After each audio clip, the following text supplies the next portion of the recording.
Hey, everybody. Welcome to our holiday special of this Homestead from Scratch.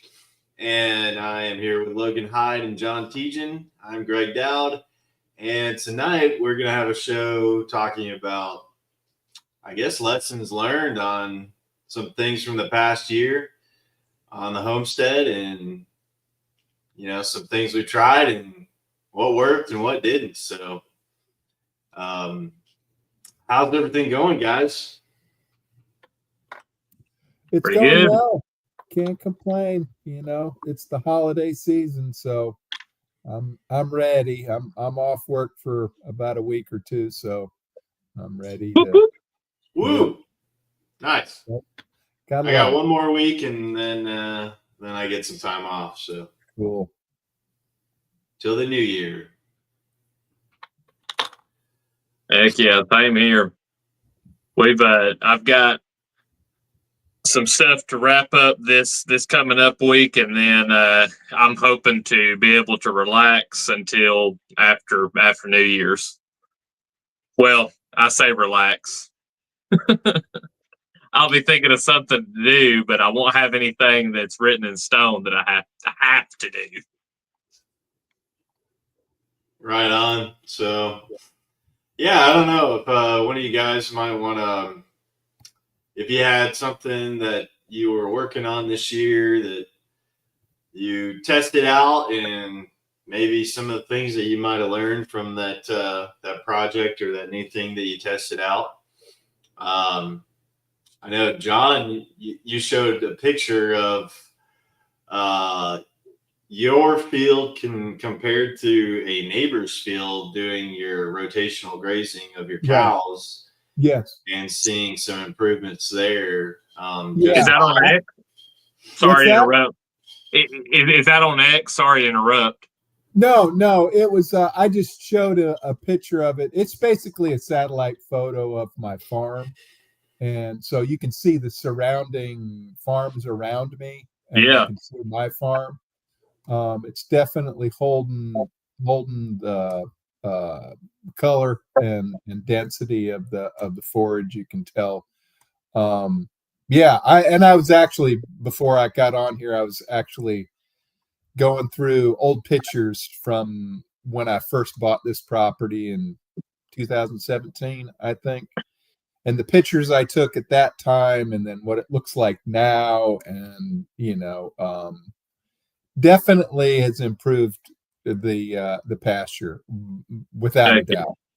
Without a doubt, and that's to be expected, right? The farm was just basically a traditional, non-selective grazing.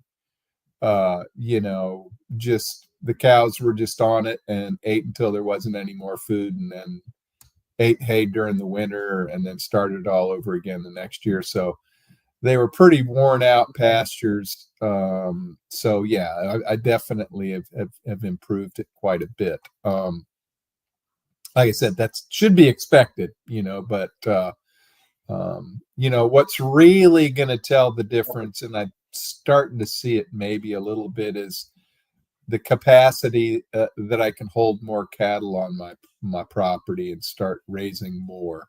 I'm not sure if this year is going to be the year where I up my density, or whether I take another year. I'm not sure.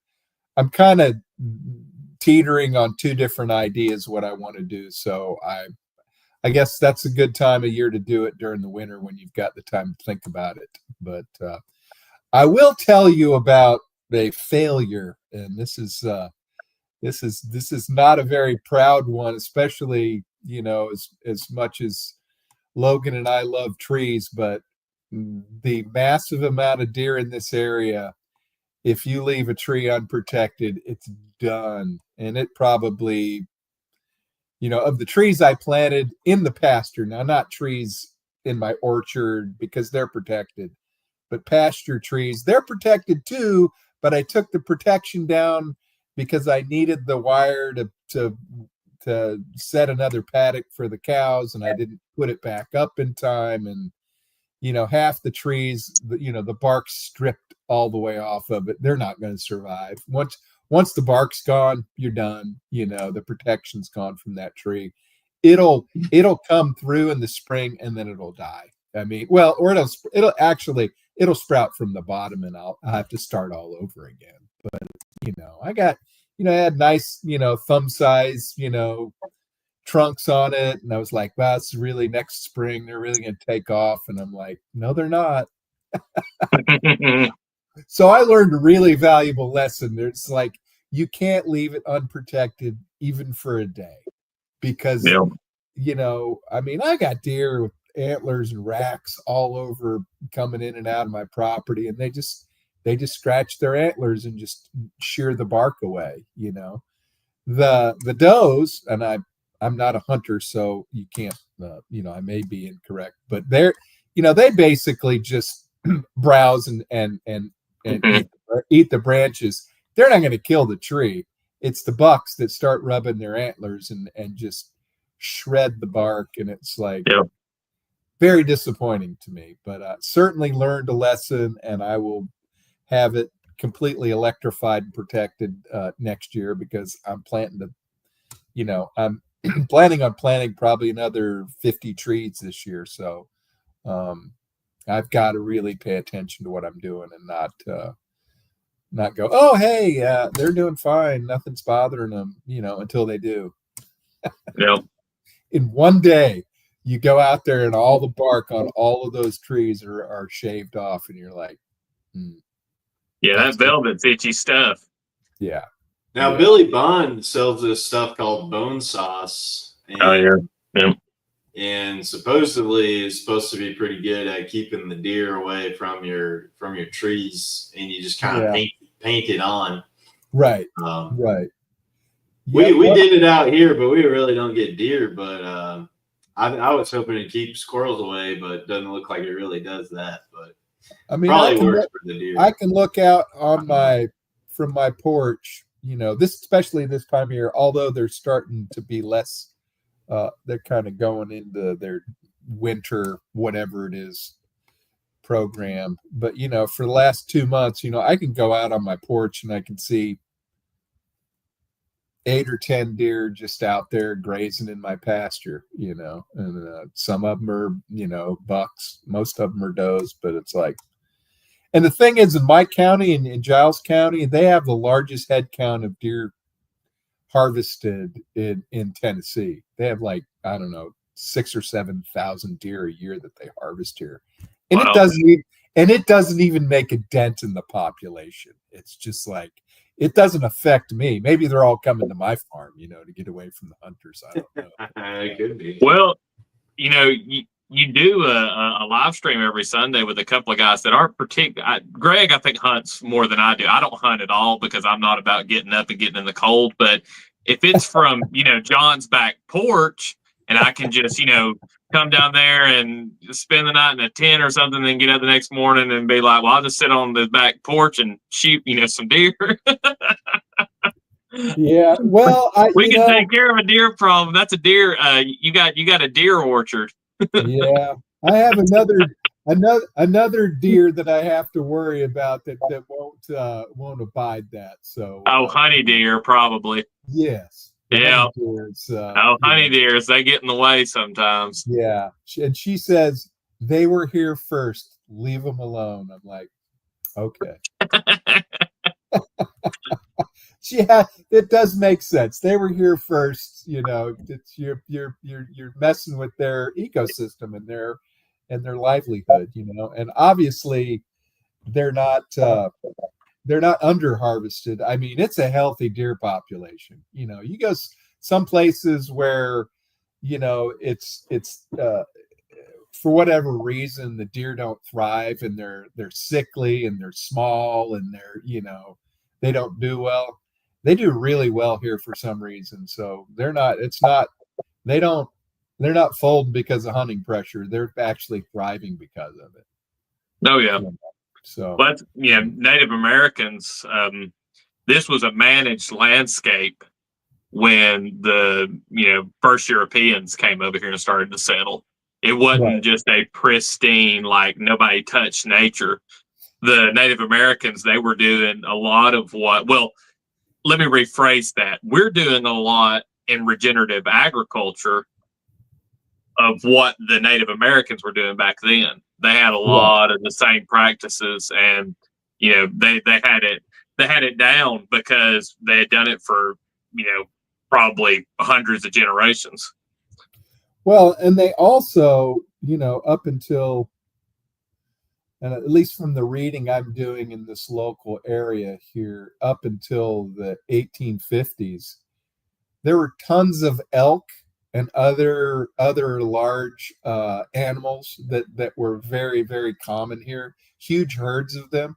I mean, you just go 10 miles south, 20 miles, 30 miles south. You got Elkmont, and you've got all these places called Elk this and Elk that, and there hasn't been an elk in this area for 100 and well over I guess 170 years, which is just amazing, if you think. And it's like these towns all have the name Elk in it, and it's like they must have been pretty plentiful if they, but they've been gone for a long time.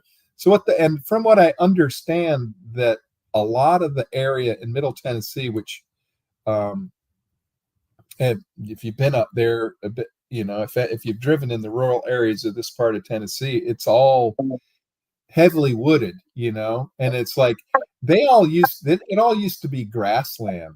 And between the Indians managing the land and the massive herds of cattle and livestock, or elk or whatever, and a bunch of different types of deer, they kept the landscape completely managed, not the way it is now. Once you take you put people on little farms, or the farming isn't very good, and you just let the land go. All the trees spring up. There's no grassland for the animals to eat. So you have to go in and cut the trees down and start all over again, which is what the white people did, over the past 200 years. So it's hopefully we're getting back to something close to that, by treating the land properly. But those species are gone. I don't, you can't introduce those into a modern society now. As well as I do. You're down in, well, heck, if you're down on your property and you see this huge elk come up, that's you're not going to shoot it, because I know you guys are, respect the the species. But there's a lot of people's like, hey, look at that, boom, boom, and then it wouldn't last very long. You couldn't reintroduce. I mean, you'd have to have some severe penalties and laws and education, but we'll see. I'd be trying to get them to breed on my property if I found elk. Right. And I'd have a little log of them, and I would start harvesting them at some point, but it would be a while, because I would be looking at the future of like, hey, I want to have elk every year. Right. Sure. And it's a fantastic animal to harvest and provide food. They're a lot bigger than the deer around here. They're a much larger animal.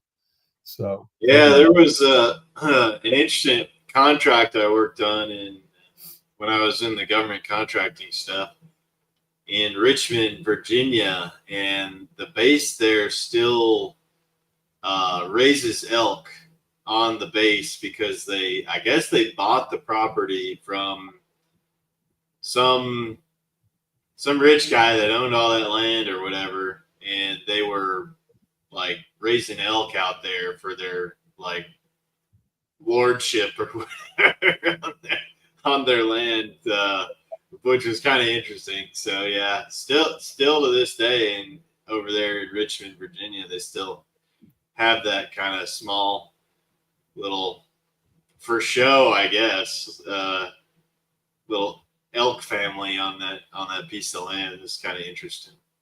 Yeah, I think the only place really you can reintroduce species like that and be somewhat successful is out west, where there's just so few people, right? We're too densely populated in this east of the Mississippi. I mean, we'd be running over elk, and and it would be, I hope somebody tries it, but it's probably the probabilities of it being successful would be pretty low.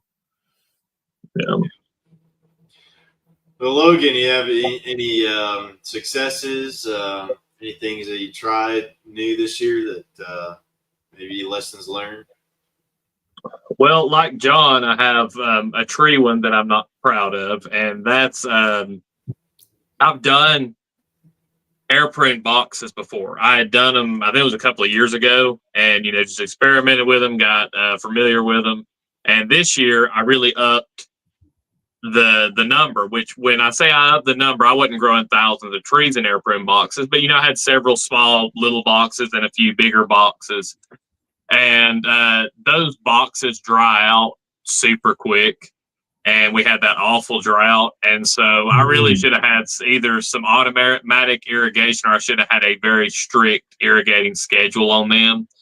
The ones that were in the mixture that had the biochar in it, a few of those actually survived, and I was able to save them, and I may be able to do something with them next year. There were some sawtooth oaks that I was trying to get started for deer fodder, and I failed on that. And then there were some other trees that I planted out in areas that were not prepared, and I should have, they were willows, and they ended up dying. And even some of the ones that I had really well established ended up dying. The only ones that survived are the ones in the big area that I irrigated. And so gotta really look at my bed prep for this next year, and gotta have a solid irrigation plan. And I mean, sometimes it only takes, you may have a bad drought, but if you've got it properly mulched and you've used a lot of manure and maybe something like some biochar, you can get away with just watering every few days or once a week. But you've got to do it.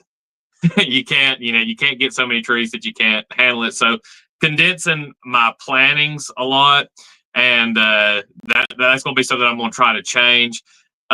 This year, we also learned that rabbits is not a fit for us after 4 years. And so, and it wasn't necessarily anything like we had like a super big failure on.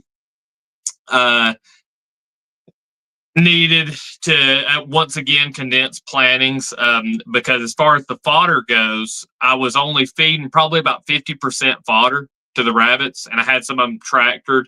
Learned some different things about tractoring. For one, the rabbits do well being tractored. You've just got to move them like nobody's business. They've got to be daily. Once daily is really, to me, not enough. Like for example, the sheep, they need to be moved daily for parasites and stuff like that. But the rabbits got to be moved at least once daily, if not more. And we just figured out that, considering that my wife doesn't want to eat the rabbit because they're furry, and not for a cuteness factor, just she thinks it's gross that they have fur on them, which to me doesn't make a lot of sense because we eat a lot of other animals that have hair. But at the same time, like, I get it, they shed a lot, and so it's kind of gross. There's just rabbit fur everywhere when I process. And of course, there'll be something that gets on the meat, but we wash that off. But she didn't want to do that, and so considering that they're an herbivore and sheep's an herbivore, and I'm a much bigger fan of red meat anyway, we decided to phase out of the rabbits, and sold everything to some people in our Freedom Sale group, and we're looking at just getting out of the rabbits for at least for a while. May go back to them later on, but lesson learned on that. I would say that a lot of people talk about starting with one thing at a time on animals, and I agree with that 100%.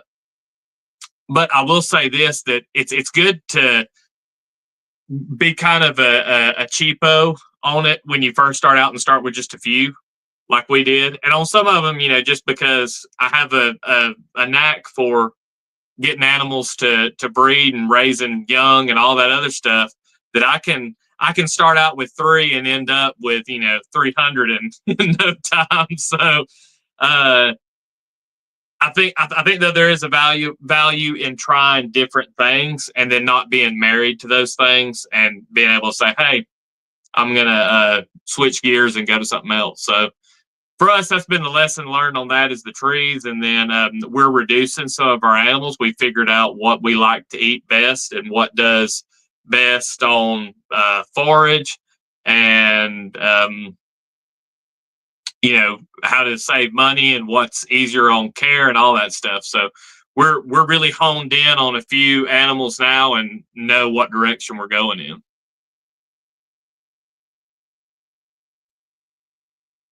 So what all animals are you decided to stick with? So number one is the Muscovy ducks. They are the first place winner of our animals. They do require some feed. Once we get some system set in place for next year, we're probably going to maybe just be buying some feed during the winter, and then hopefully within a couple of years we'll be completely self-sufficient on the Muscovies, being able to forage. They are more of a wild bird. They're almost like you took a wild bird and didn't do a whole lot of work with the genetics, and you just basically domesticated them in the sense that they're tame. Like, they follow us around like little puppy dogs and wag their tails. And so we're going to be sticking with that. We're going to be doing probably that and chickens and possibly some geese, because they do graze. And that's something that would require the same process and equipment as the chickens and the ducks. So probably keeping like something like a 3-species flock. And then we're going to stick to just the pigs and the sheep for now. The Kune pigs, I think if somebody is wanting to just fill their freezer with pork, the Kune pigs is not the way to go. I mean, you want to get some feeder pigs and you want to raise them up for 6 months and then get them in the freezer. Like, I don't fault anybody for doing that. I've got a good buddy that's what he does. Works out great for him. For us, the Kunis are the answer, because you do still get some pork. There's not a whole lot. They're a lard pig. There's not as much pork on them as other pigs, but they are a smaller breed. We can process them when they're smaller, and they don't take up a whole lot of space. The lard for us is a benefit because there's so much we can add to it. We don't use any seed oils and stuff like that, so we use a lot of lard to cook. So that's going to be great. We'll use it all up. But if you're not planning on doing that and you want just the pork, Kunus are not the way to go. They're slow growing. They're a smaller pig. The biggest one that we've processed, or that I've helped my friends that have them process, was like 300, maybe 350 pounds. But I mean, he was a grown breeder pig, and so he's probably 3 or 4 years old. They take anywhere from 18 months to 2 years to get to full size. So that's not something, you don't want to raise them up to, 200 pounds and have to wait 18 months to do that. But for us, considering they have large litters too, we'll probably process them at somewhere around 100 pounds.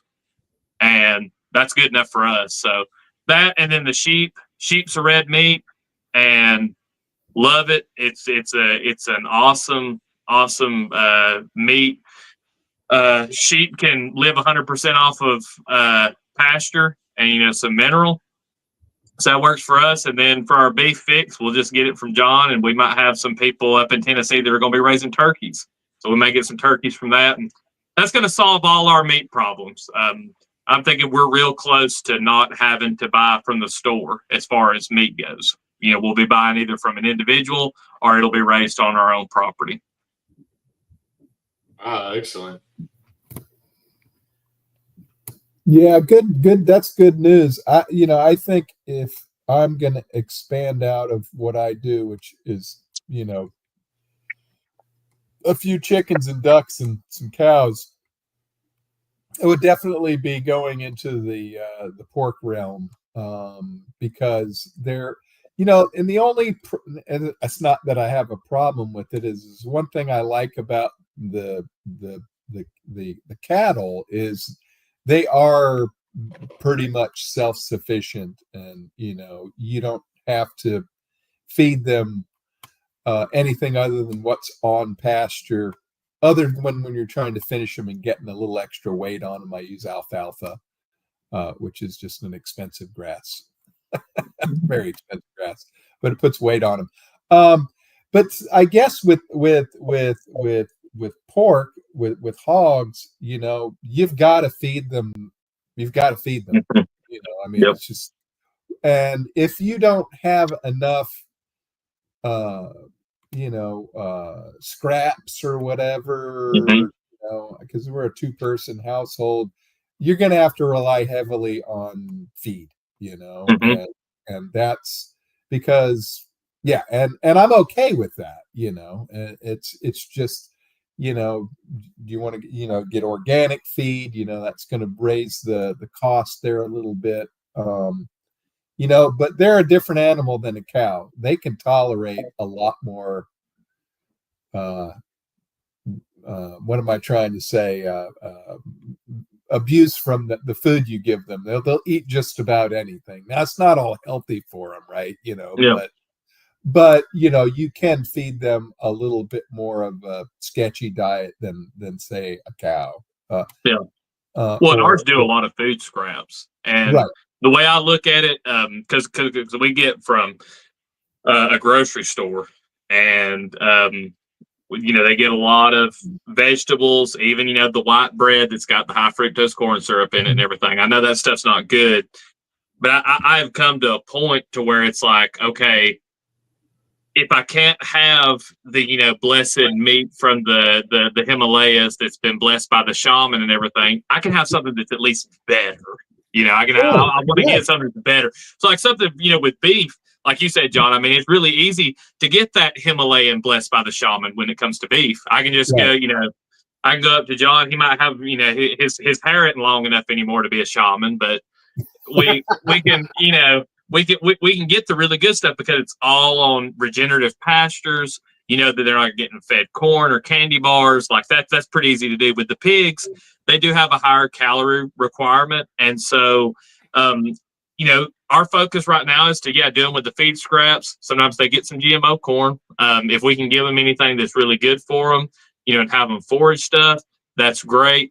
We want to eventually move to where if we're getting the vegetables, maybe we can get a co-op going of everybody who's doing their gardens and growing their gardens in a more permaculture way, get that food and get it to the pigs, and just try to be better every year, because it's because I feel like a lot of people give up and they just go buy in the grocery store, because it's like, if I can't have the very, very best, then I don't want, they just give up, just whatever, and so ours don't have their tails cut off. They're out in the open, pasture. They can, during the summer when the grass is growing, we allow them to get out and forage. They eat mulberries, they eat grass, they have all these good things. And yes, they're going to get some of the junk, but you know what? I, from time to time, eat a tortilla and eat that bread and stuff. So, I mean, it's like, if you'll eat a Cheeto, you can't be too worried about what the pig eats. Right. And I think that's a really good point, because even in the realm of cattle, there are a couple different levels. There's the feedlot beef, right? That and we want to avoid that for a number of reasons. Number one, the health of the food you're eating and the way the animal is treated. Those are the two main reasons why you don't want to do that. It's cruel living conditions, and it's not it's still decent from a nutritional standpoint, but it's still got its issues, Absolutely. And there's an intermediate step that at first I was like, you're feeding them corn. Yeah, okay, that's not the best for them. But some people, and I'm encountering this when I'm trying to finish, because that's why people use corn, is to finish them. If they're out on pasture and they're rotationally grazed and you're using your land to its best possible use, and you get down to that last 2 months and you want to feed them corn, you know what? That's not necessarily the worst thing in the world. It's not the best. But you know what? Maybe you're just not set up to be able to do that. And that's the best way. or maybe your customer is super finicky and I need to have this and that, and all this extra fat on the animal and whatever. They're people don't know the difference, so why not do it that way? As long as and again, it's an animal welfare issue mainly when we're talking about feedlots and quality of food. But if the cow's living its best life and it's out there and you're feeding them corn on pasture, you're not putting them in a feedlot. You're just feeding them every day in a container, and here you go. And it's not the worst thing in the world. And because as a steward of the land, if you're using your land as efficiently as possible and as regeneratively as possible, we have to give people grace, right? We can't be so anal about our approach and things, and we can get that way sometimes. Be too much of an ideological purist, or I guess. Right, because you're just going to drive people away. The same thing with politics, the same thing with religion, with being a vegan, with being in CrossFit. You got these, or even Bitcoin. I mean, you get these cults of people where it's like they become very rigid in the way they think, and they're in the end, they're not really fun to be around after a while. So I think that's it's something I'm going to have to keep in mind. It's like I'm still going to raise my cows the way I raise them, but I have to when I talk to people that don't do it the way I do it, I can always offer that middle ground, as opposed to the feedlot. Well, you can still do what you're doing. Just try to rotate them a little more, and you can feed them corn before you sell them. Fine. You have an end customer that wants it that way. Great. Yep. But take care of the land and take care of the animal, and all the other problems will take care of themselves. I really do think. But Logan, you did mention something important, and because I kind of mentioned it in passing, and it's not a success or a failure, but it's a note for those who are homesteading or are planning to homestead. Number one, don't be so ideologically rigid.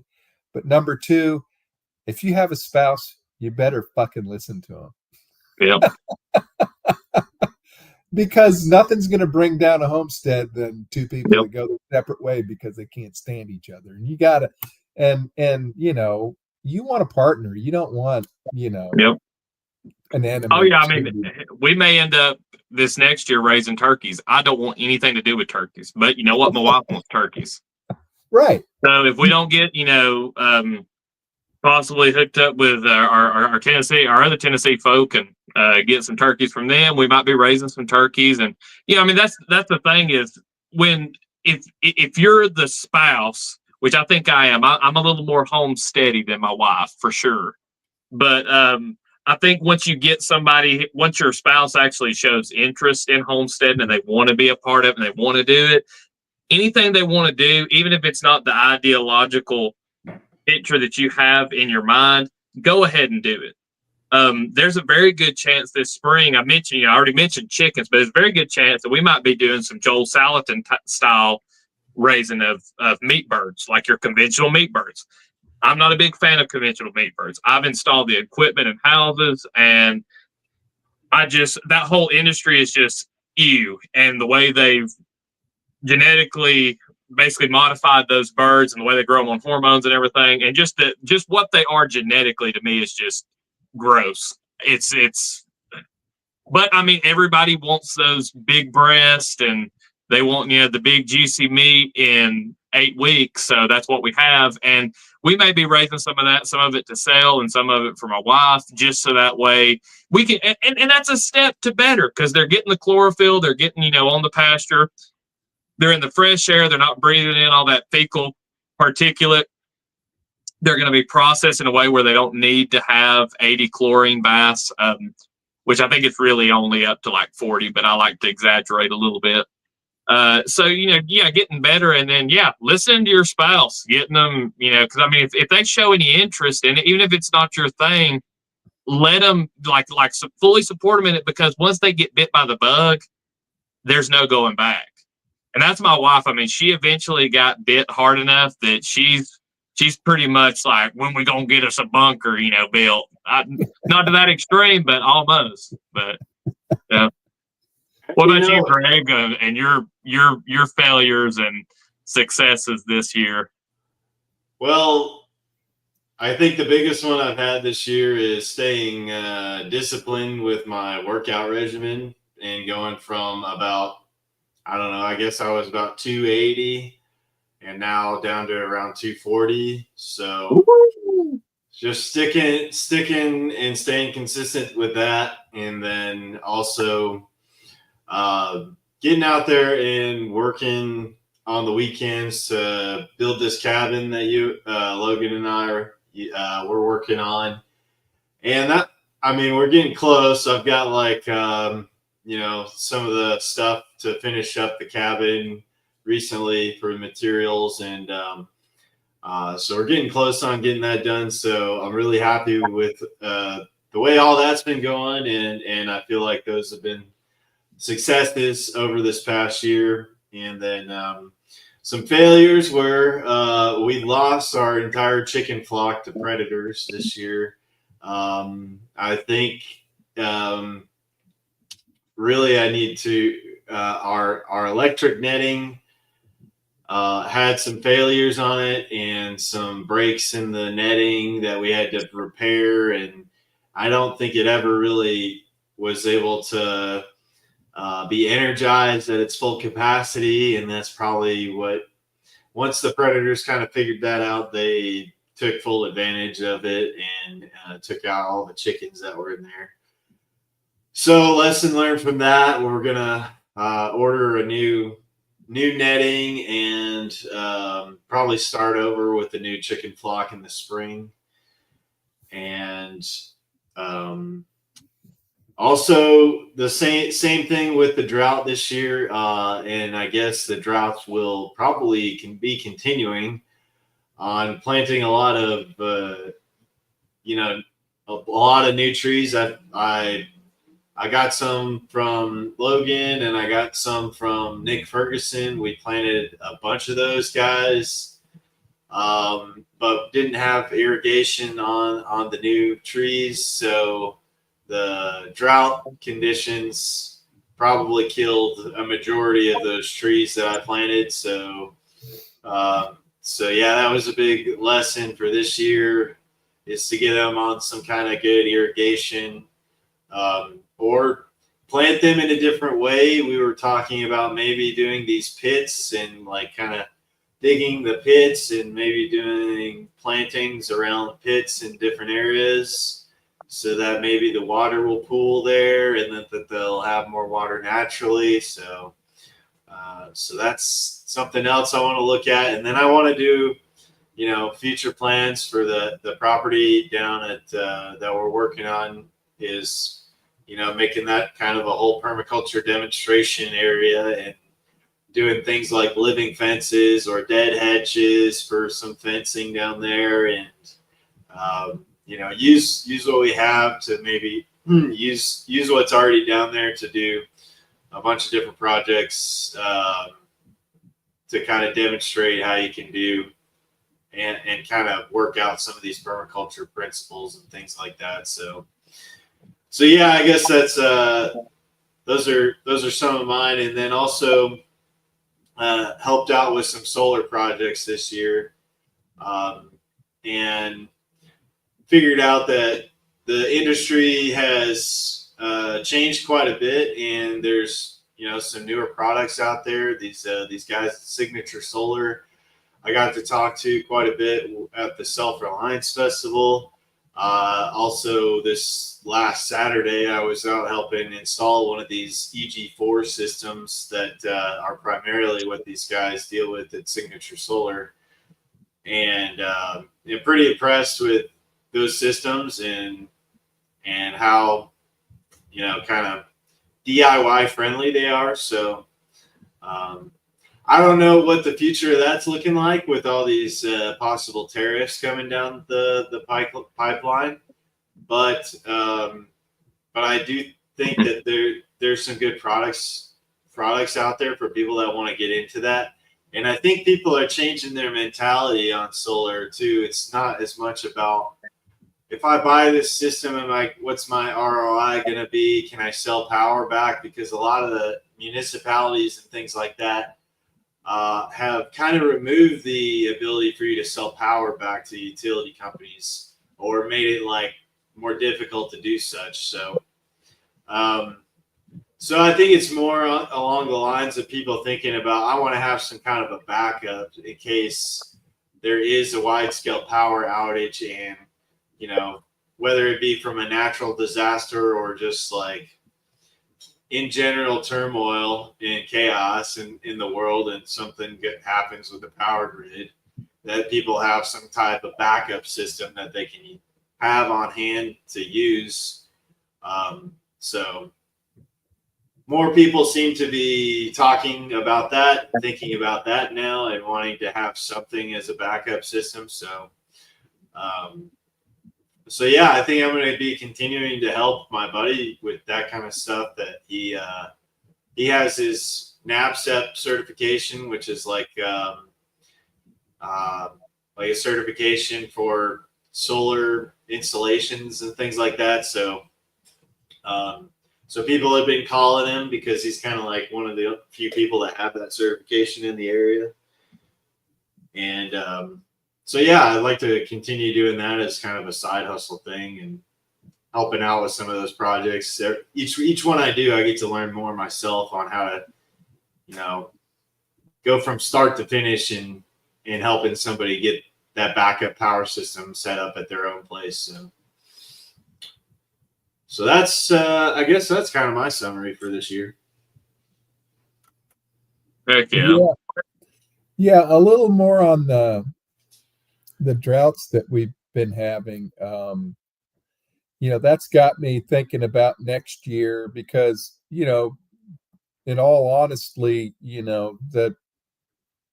the drought really limited, the growth and the size of my my cattle, and they just didn't produce nearly as well this year as they did last year. And they're still fine. It's just that, like, size wise, they were probably 100 pounds less finishing weight than they were last year. And even last year, I looked, it's like we've been in a drought more or less for 3 or 4 years. I looked at, we have not hit the average rainfall for almost 4 years now, in my area, at least from the data that I have. And it's like, that's not good, And like I said, I was looking at these old pictures of the farm, and it's like the pond that I've had redug twice was full almost to the brim, 4 or 5 years ago. And we had these huge rains. I have pictures of, areas in the pasture that, had, 6 inches of water in it, and it's like, we just haven't been getting those rains, those heavy, really soaking rains that'll fill up a pond. It's raining right now, and, you'll get, a third of an inch, a half of an inch, maybe an inch, but number one, it's raining on very parched soil, and it gets soaked up right away.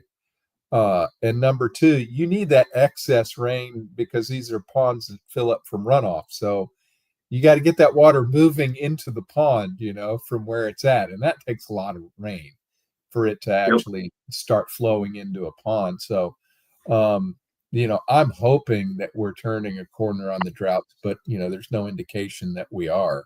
And if not, really, just like Logan said with his trees, it's like, it's forcing you to do something. You probably should have watered them anywhere, but, on a normal year, you might not have had to maybe water 3 or 4 times in the summertime when it got really dry, but when it's a persistent drought for weeks and weeks and weeks at a time, you got to start putting the water to that stuff, because that soil does, especially in an air prune bed, that's even worse than a raised bed, because it's literally raised off the ground. It's got air underneath it that can dry the underside of the soil out. So you really have to, I never even thought about that, but that's that's a really good reason why those don't turn out when you don't have enough water, for sure. I'm bringing back my aquaponics from the makerspace. Well, for necessity reasons, because they're moving locations out. They won't have an area to keep it over there, but also to continue the development on this small system. Because if we are going into more drought, I think that like having something like that, and like tailoring it maybe more towards like seed starting, potentially is what the idea I'm thinking of, and then growing certain things in the winter time with it. So that's plans for this year, is to work on that some more as well. As kind of a supplementation for the other stuff that we're doing. If I could I'll get in a shameless plug here for my YouTube channel. You were talking about digging the pits, Greg. And I've actually mentioned this video on here. I think it's one of the best videos I've ever made. And it's the one that performed the poorest. You never, I've got videos that I thought were just stupid that, have tons of views. But the video is titled "How to Plant a Tree Nature Style," and I walk back in my woods and show like the pillows and cradles, and there is a catawba tree that I planted, and I planted it like a pillow and cradle style. All I did was I dug a hole basically in the ground, piled up on one side, planted the cutting in that hillside of it, and that tree, you would not believe the growth on it. The deadgum power company came through though, and even though it was nowhere near the power lines and back on our property, they came and sprayed it, and so it's dead. But it was performing beautifully, and I've got a few videos on my channel like showing the progress of that tree. And as far as planting in the future, anytime I plant an individual tree, that's how I do it, and it makes a world of difference. And I'm going to be adding a lot of mulch and biochar in with that. And I think that there might be the only way to quote unquote drought proof a tree, because the only time when you get real severe droughts come through, the only trees that really make it are those that are in those extremely natural settings that are in a really established ecosystem. So I think it's going to be you're going to have to take instead of taking 5 seconds to drill a hole or scoop up a hole and throw a tree in the ground, it's going to have to be like, all right, in order to not have to put 40 man hours of watering into this tree, you need to put 2 hours of like prep as far as the hole and the compost and everything else you're going to add to it. So I think that's a great idea. There's that one African farmer that does the little pits deal. I can't remember what his name is, but it seems to work. So I think that's going to be a great idea for your tree plantings. Even just digging the holes, you may not even need the pillows. Just having a hole that's like a water collection, and maybe you can throw mulch in there to keep things moist. But yeah, I thought I'd get that shameless plug in for the video. Is that and I've seen this before, and you're talking about pits, and I don't know exactly what you're talking about, but I know that there's a way that they plant banana trees, banana circles, and it's basically the same thing. They dig a pit, put all the then they plant the bananas around the outside edge of it. They don't plant it in the pit. They plant it on the outside, so the roots grow into that where the water is. It's not directly on the roots. The roots can seek out the water in the pit, and so they don't. So that's basically the same thing as what you're talking about. Yeah. So like in nature, and I go into this in the video, but like, let's say this is the tree, right? And then under here, this spool of fishing line is the root mass. Mm-hmm. So in a forest, sometimes you'll have a tree that gets blown over or falls over because it's old or whatever. When it does that, that tree goes like this, and all that root mass is sitting up there, and you got a hole on this side, right? So as this has basically created a hugel culture, because it's a rotting root and stump mass that has dirt on it. And then you've got that pit right here that's right beside it. When tree seeds fall on this area, they're the ones that do the best. I can go through in my woods and point out places where, trees are growing on these pillows, and it has the cradle where that tree had fallen. And they're the ones that are the most vibrant. They're the tallest. They're the strongest. They're the straightest growing. They're the everything. And it's because of that natural cycle of, an old tree's dying out to bring in the new life. And so you can mimic that in your plantings by just, with just a shovel, a tractor, however big you want to make it. But just a shovel can make a difference. It doesn't have to be huge just when getting a tree started. But I think it would be even more beneficial if you have a tractor or something like that, or a mini excavator, or you rent one for a day to do some plantings, and go out there and just dig you some holes and make some little piles up beside the holes. And if you can make them to where they're more like around like 3 foot in diameter, I think that would be extremely beneficial. It's one of the ways. In Akiva Silver mentions some stuff about pillows and cradles in Trees of Power. He talks about it a good bit. He doesn't go into super deep detail, but that's one of the ways that he's really been able to move his nursery and all his plantings forward, is by using the textured landscapes, by having those, rolls in the land. It seems like it's of more importance going into the future here because of we were talking to Alan Booker at one of our local meetups, and we're talking about this issue, and he was explaining to us how the modern civil engineering in a lot of the cities and a lot of the planning for all of the development and things, modern developments, they all carry the water away from the area and don't allow the water to infiltrate into the ground. And because of that, it's kind of disrupted some of the natural water cycles. So a lot of the stuff that we're seeing and whatever they're spraying in the air too might have something to do with it. But you got all those factors going on, and which might be continuing certain drought conditions into the future. So might be something that we have to kind of deal with. So saving water and slowly infiltrating the water onto your land would be a way to mitigate all that and to help your land thrive even through a drought condition. Yeah, I think that's a really wise thing, to plan for the worst and hope for the best.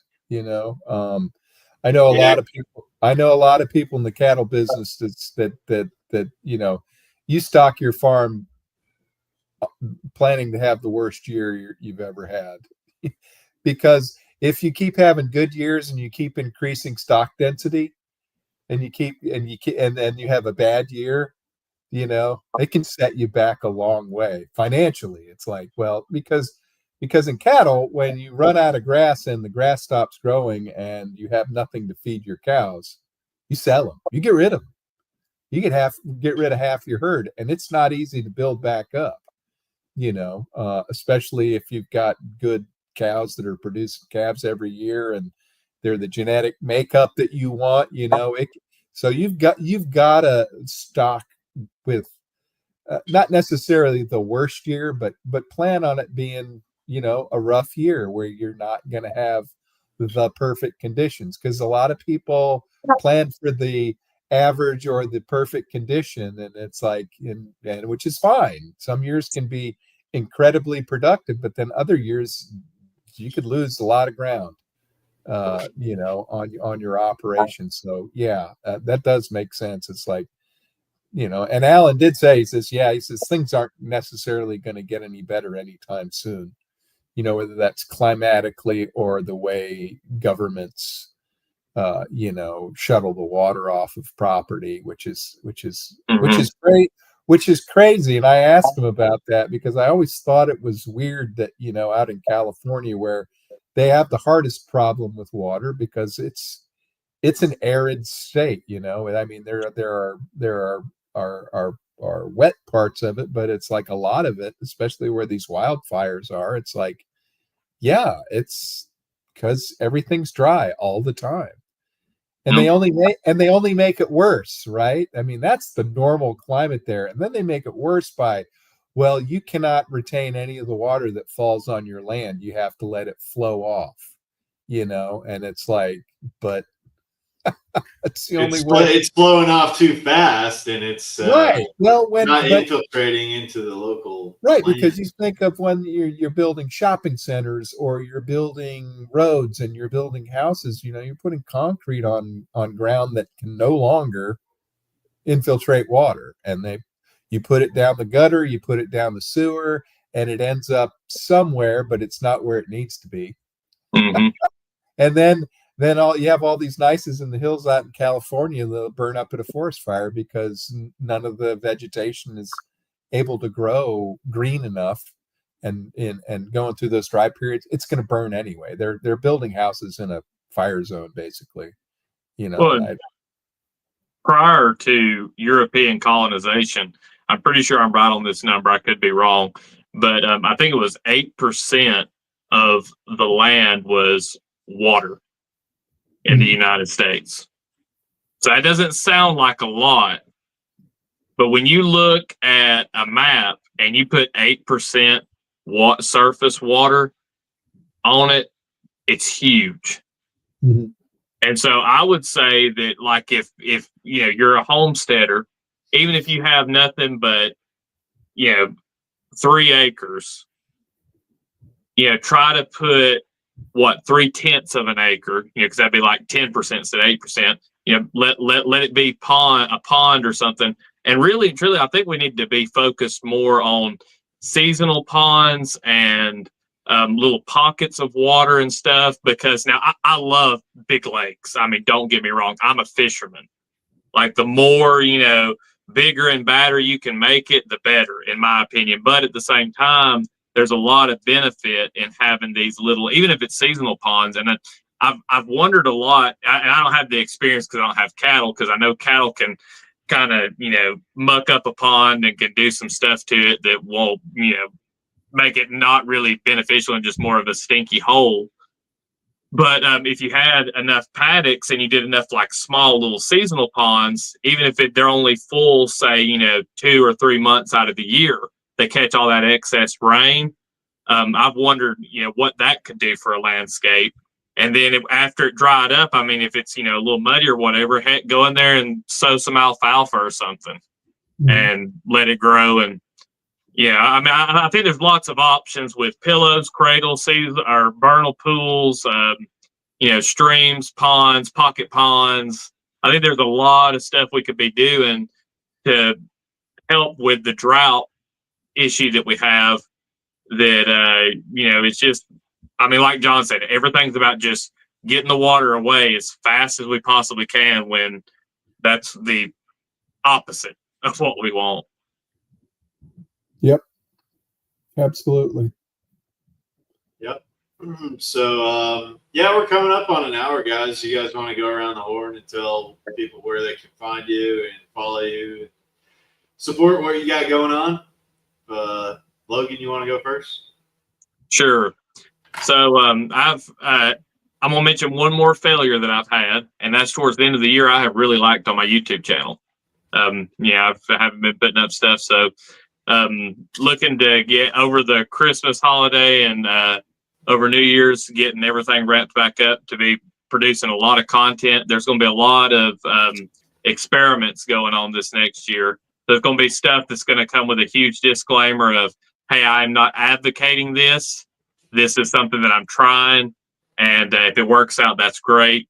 And then everybody can adopt it. But there's going to be a lot of that going on. So you can find me over on my YouTube channel, Hideaway Homestead. And if you want to email me, you can email me at hideawayhomestead@gmail.com. And I got to work on my X account too, at Hideaway Homestead on X.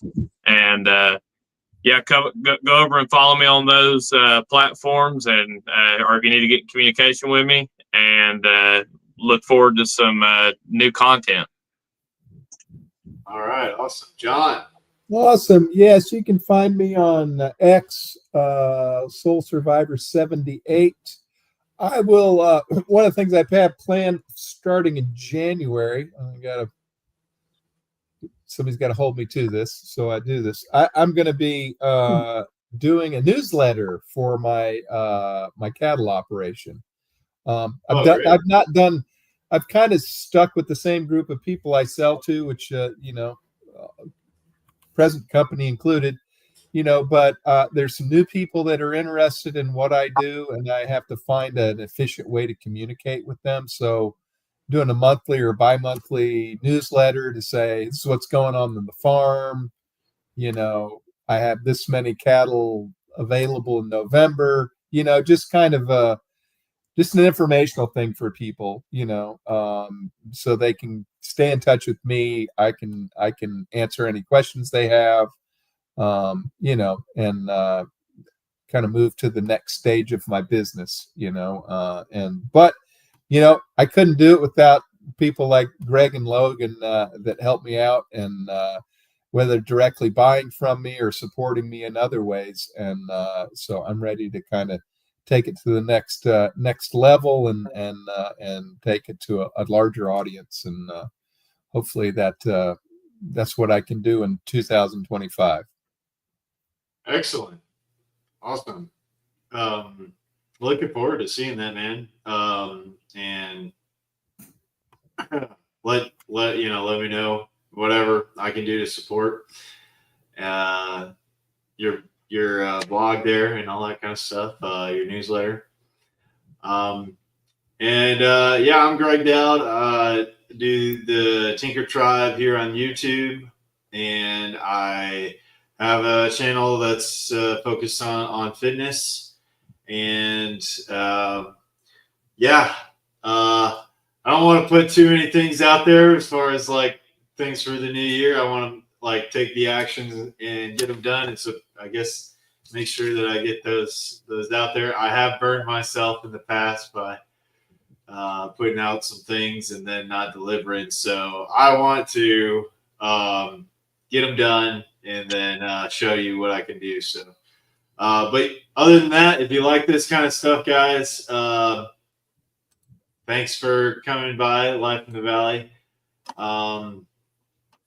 And subscribe and stay in touch, and we'll see you guys next time. We'll see you in 2 weeks because we're taking a couple weeks off of this get together, this gathering. So awesome, we'll guys. see you guys, and catch you next time. Peace.